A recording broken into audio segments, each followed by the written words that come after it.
नमस्कार, जय हिंद। कैसे हैं दोस्तों? मैं आपका दोस्त मनीष श्रीवास्तव एक बार फिर आपका काव्य कोचिंग स्टूडियो में स्वागत करता हूं। माफ करिएगा दोस्तों, काफी दिन से वीडियो नहीं डाल पा रहा था क्योंकि आपको बताया था कि मेरा पेपर है सीआरपीएफ पैरामेडिकल स्टाफ का जो कि हो चुका है और उसकी तैयारी में लगे हुए थे क्योंकि आप जानते हैं फ्यूचर से बढ़कर कुछ नहीं होता है बच्चों। लेकिन आज हम आपके लिए भी आगे बढ़ना चाहते हैं और आपका साथ हमारा साथ रहेगा तभी आप और हम आगे बढ़ पाएंगे। तो आइए आगे बढ़ते हैं और आज हम बताना चाहेंगे आपको कि 9th 10th 11th 12th English और हिंदी के टीचर के रूप में या कह सकते हैं भाई के रूप में या जैसे भी आपकी नजरिया हो, जिस तरीके से आप हमें देखते हो उस तरीके से हम आपको क्लास 9th 10th 11th और 12th की इंग्लिश और हिंदी ग्रामर संस्कृत व्याकरण हर चीज की वीडियो प्रोवाइड कराएंगे। तो चलिए समय को ना गवाते हुए शुरू करते हैं आज का बेहतरीन टॉपिक। तो आज का बेहतरीन टॉपिक प्यारे बच्चों कक्षा 12 की कथा साहित्य एक टॉपिक है, जिस कथा साहित्य में हमारा जो पाठ है वो पाठ का नाम है पंचराइड। और पंचराइड की अगर बात की जाए तो कहानियां 6 हैं और 6 कहानियों में 3 साइंस साइड और 3 आर्ट साइड में डिवाइडेशन है। लेकिन फर्स्ट स्टोरी ये आपके साइंस साइड और आर्ट साइड दोनों के बच्चों की ये है। तो आइए शुरू करते हैं। और हाँ, शुरू करने से पहले आपको बताना चाहूंगा जो कुछ भी मैं पढ़ाऊंगा गारंटी अगर नहीं समझ में आएगा तो वीडियो को डिसलाइक कर दीजिएगा, पर आप वीडियो में अंत तक बने रहिएगा। तो आइए शुरू करते हैं। आज की कहानी है पंचराइड। पंच मीन्स क्या होता है? पंच मीन्स होता है पंचायत और राइट मीन्स क्या होता है? प्रकाश। पंचायत का प्रकाश। 2 टोलियां थी भैया, एक का नाम था महतो टोली और एक का नाम था बामन टोली। ये 2 टोलियों की आपस में बैठती नहीं थी। अब बात आई टोली क्या होती है? टोली का मतलब समूह से होता है।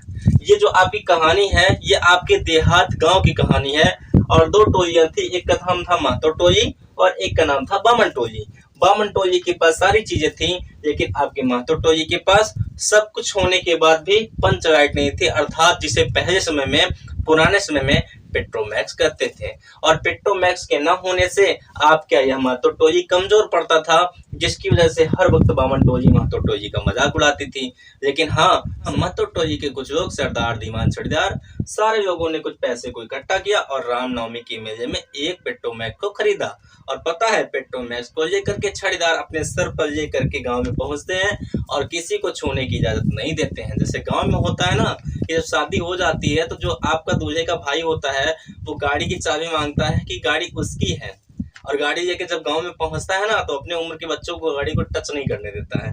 तो वही चीज, नई चीजों की इज्जत होती है। तो वैसे ही नई चीजों की इज्जत कर रहे थे कौन? छड़ीदार। छड़ीदार इनका नाम क्यों था? क्योंकि ये छड़ी लेकर चलते थे, ऐसे ऐसे ऐसे ऐसे करके छड़ी लेकर चलते थे, तो इसकी वजह से इनका नाम क्या था? छड़ीदार था। तो छड़ीदार जब गाँव में पहुंचते हैं आपके पेट्रोमैक्स को सर पे लेकर के तो किसी को छूने नहीं देते भैया। और सरदार जी बड़े खुश होते हैं, गांव का नाम रोशन हो गया, भाई पेट्रोमैक्स नहीं था पेट्रोमैक्स आ गया। लेकिन कहानी यही नहीं रुकती है। सरदार ने सबको कह दिया कि कोई शाम के वक्त अपने गांव में अपने घर में बत्ती नहीं जलाएगा, डिबरी नहीं जलाएगा। और सब बड़े खुश होते हैं और खुश होने के बाद शाम का इंतजार होता है कि कब शाम होगी। और शाम होने के बाद सब पंचराइड के प्रकाश में नाचेंगे, गाएंगे, घूमेंगे, टहलेंगे, कीर्तन भजन करेंगे। पर होता क्या है पता है? जब आपका शाम होता है तो उस वक्त आपका पंचराइड का प्रकाश चल रहा है। क्या पंचराइड की बात करें तो पंचराइड किसी को जगाने ही नहीं आता है। एक छोटी सी कहानी सुनाते हैं, इसी के ऊपर डिपेंड करती है। एक दूल्हा था और वह शादी करने के लिए जब जाता है तो दूल्हा शादी करने के लिए जब जाता है तो गुस्सा हो जाता है। अपने ससुर से अपने साले से कहता है कि मुझे बाइक चाहिए। तो कहें कौन सी बाइक चाहिए? कि तो R15 चाहिए। तो R15 मतलब महंगी बाइक मांगता है और खूब महंगी बाइक मांगता है। पर पता है गांव के लोग जो होते हैं शरारती होते हैं। गांव के लोग जाकर के दुल्हन के भाई से कह देते हैं कि भैया आप तो गाड़ी देने को तैयार हो गए हैं, कैसे भी खरीद के दे देंगे, पर आपके जीजा जी को गाड़ी चलाने आती ही नहीं है। तो जो दुल्हन का भाई था वो शर्त रखता है कि जीजा जी जो गाड़ी कहोगे वो गाड़ी दूंगा, पर गाड़ी आपको ही मेरी बहन को बैठा कर यहाँ से ले जाना पड़ेगा। और जीजा को गाड़ी चलाने आती नहीं थी। तो ऐसा काम नहीं करना चाहिए। और पेट्रोमैक्स चलाने आता नहीं था महतो टोली को। तो बामन टोली ने महतो टोली की मजाक उड़ाई कि भैया क्या हुआ, चलाना नहीं आता है? 10 बार कान पढ़ के उठो बैठो, ऑटोमेटिक पेट्रोमैक्स जल जाएगा। सोचिए ऐसा कहीं हो सकता है कि हम कह दे आप महसूस करिए कि आप चाउमीन खा लिए तो आप चाउमीन खा लिए। आप महसूस करिए कि हम डीजे पे डांस कर लिए, जूता पटकिए तो हो गया? नहीं, महसूस करने से कुछ नहीं होता है। तो बामन टोली महतो टोली की खूब मजाक उड़ाती है। पर आगे का कहानी क्या है? बहुत इंटरेस्टिंग कहानी है और आपको आगे लेके चलते हैं, देखते हैं ध्यान से। इस कहानी में 3 पात्र हैं और 3 पात्र में पहला पात्र है गुलरी काकी। गुलरी काकी का मतलब एक वृद्ध औरत और उनकी एक पुत्री है जिनका नाम क्या है? मुनरी। जैसे माता जी वैसे पुत्री, यानी मम्मी का नाम गुलरी और मम्मी बेटी का नाम क्या है, मुनरी। मैच कर रहा है ना, मुनरी गुलरी मुनरी गुलरी। तो गुलरी काकी की बेटी मुनरी थी। अच्छा आता है मुनरी की एक सहेली थी जिसका नाम कनेली था।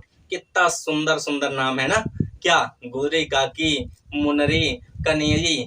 और एक चीज क्या जानते हैं, एक और नाम है, उस नाम का बहुत ही सम्मान से नाम लेना है, नाम है गोधन। और गोधन को पता है, गोधन और मुनरी स्नेह करते थे, या यूं कह सकते हैं बहुत ही प्यार करते थे। लेकिन आपके मुनरी गोधन से प्यार करती थी और गोधन मुनरी से प्यार करते थे। तो दोनों के बीचों में मुनरी को क्या पसंद था, गोधन को पता था। गोधन को क्या पसंद था, मुनरी को पसंद था। सब चीज पता था कि मुनरी को क्या पसंद है वो गोधन जानता है, और गोधन को क्या पसंद है मुनरी जानती है। किसको क्या आता है किसको क्या नहीं आता है वो दोनों एक दूसरे के बारे में जानते थे। अब क्या टॉपिक है, टॉपिक हमारा ये है कि दोनों करते थे प्यार, दोनों करते थे स्नेह। और स्नेह के आधार पे गोधन जब आपके मुनरी से मिलने मातो टोली में गया था एक दिन, तो वो गाना गा रहा था। जैसे कि गांव के लफंगी बच्चे होते हैं ना, खूब गाना गाते हैं, वैसे ही गाना बजा रहा था, सीटी मार रहा था। तो आपके मातो टोली के कुछ लड़के थे यंग युवा अवस्था के, वो पकड़ते हैं और पकड़ करके गोधन को खूब बढ़िया से प्रसाद देते हैं, इधर इधर इधर इधर। खूब जब प्रसाद बांट देते हैं तो गोधन रोते रोते रोते रोते जाते हैं सरदार के पास, और सरदार जी क्या करते हैं, महतो टोली से आपके गोधन को बाहर कर देते हैं। लेकिन हाँ, बात पेट्रोमैक्स से पंचवैट जलाने की होती है, और इस बात को केवल मुनरी जानती थी कि मेरे ओ कौन, मेरे ओ अर्थात मेरे गोधन जी पेट्रोमैक्स पंचवैट जलाना जानते हैं। लेकिन संपूर्ण समाज में टोली के सामने आखिर मुनरी खड़ी होकर के कैसे कह दें कि मेरा गोधन पंचवैट जलाना जानता है। इसलिए वो अपनी सखी, सखी कौन है, कनेली, कनेली से कहते हैं हे बहन की काम कैदा, कहें का बताओ तो, कहने की काम कैदा, कहें बतावा बहन का काम है बतावा तो, कहें एक काम कैदे, कहें बताओ बत का काम है, कहें कि बस गोधन हमरे जो है ना वो पंचवैट जलाना जानते हैं, यही बात सरदार और दीवान को बता दो बहन। कहें बस इतनी सी बात। कनेली उठती है और उठ करके धीरे से उठ करके कहती है गोधन पंचवैट जलाना जानता है। सरदार दीवान के मन में गोधन का फिर नाम आ जाने के बाद गोधन के बारे में सोचते हैं, और सोचते हैं सरदार दीवान कि गोधन को महतो टोली से बाहर कर दिया गया है, और अगर बुला करके पंचवैट जला देंगे तो बहुत अच्छी बात होगी, लेकिन अगर उसको नहीं बुलाएंगे तब भी इज्जत जाएगी। तो दोनों सरदार दीवान छड़ीदार सब क्या करते हैं, आपस में बात करते हैं और अंतिम में फैसला देते हैं कि हाँ, गोधन को बुला करके पेट्रोमैक्स जलवाना है, पंचवैट को जलवाना है।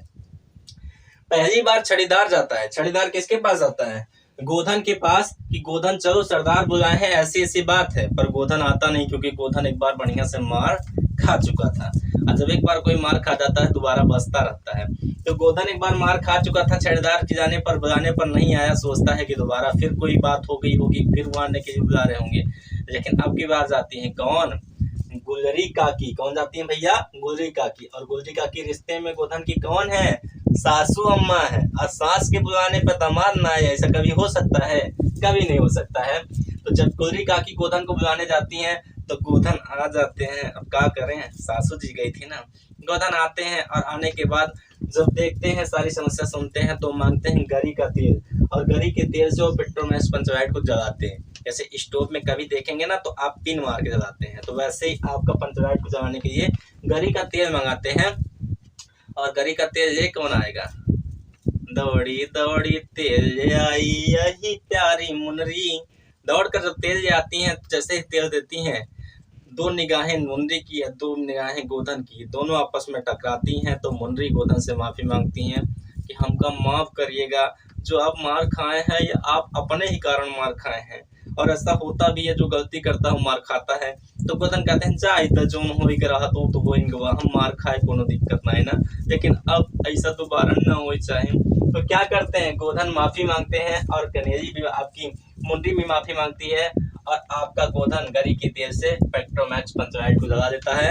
सरदार दीवान छड़ीदार सब कोई आपके गोधन को माफ कर देते हैं।